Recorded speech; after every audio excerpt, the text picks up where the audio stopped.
She rarely had much to say that was original or vaguely interesting. But she had this morning something that had lodged firmly in his mind. She'd turned away from her small black and white TV in the kitchen to look at him, mug of coffee in one hand, cigarette in the other. "Rold, don't you just wish you could go back to Tuesday morning and tell those poor souls not to come into work, or just go in there and scream fire or something?" He nodded now. Such a small step in time that would be. Just 2 days to save 3,000 lives. He turned away from the East River. Beyond the railing, the low-tide shingle was covered with rubbish. Nappies, shopping trolleys, and plastic bags, and seagulls picking for tidbits among it. Just 2 days. He started to make his way back up the alleyway, passing a boarded-up archway to his right. Chipboard panels nailed over old, rust-red brickwork, covered with lurid-colored spray paint gang tags. One of the panels had been pulled away, revealing a corrugated metal shutter that was halfway up. He squatted down to look inside. Curious. His mother was always cautioning him how curiosity killed the cat. That, or got into very big trouble with the local police department if it didn't mind its own gosh darn business.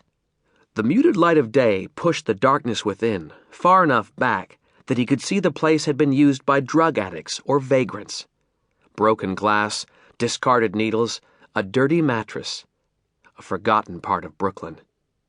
He wondered when this place last had a proper use, a purpose, other than being some dark hole for an addict to crawl into, or merely a dark empty space beneath an old bridge. "Waldo!" He looked up the alleyway. Shanice, bless her, was tapping her toe, waiting for him, acting like she was his big sister or something. She cupped her mouth. "You really don't want to be late again? Your mom'll kill you. Come on." "Coming!" He got up and turned round one last time to catch a glimpse of the smudge in the sky over Manhattan. 10th of September, 2001, New York. "Mr. Waldstein, sir?" Roald Waldstein turned to see Dr. Joseph Oliveira approaching. The man joined him beside the railing, and together they looked out at the sedate East River. "My apologies, Joseph," said Waldstein. "I was a million miles away there." That's okay, sir." Waldstein smiled. He liked Oliveira. The technician reminded him of himself at that age, hungry for knowledge, to show the world what his agile mind contained. Hungry to show the world an incredible theoretical possibility, that it was possible to step backwards through the membrane of space-time, as easy as it was to step through the tattered rip in a bedsheet. "You know, Joseph, I came across this place when I was just a boy, when I was 11. Sorry? "This place," Waldstein said, turning to look back at the alley. "The archway. No one comes down here. It's a backwater." You lived around here? In Brooklyn?" He nodded.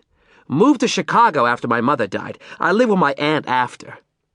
Oliveira nodded. He knew that much of this legendary man's life, Chicago onwards.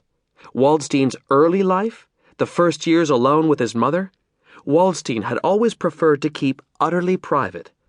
A MediaStream interviewer had once called him a biographer's nightmare. "Perfect location, this," Waldstein said.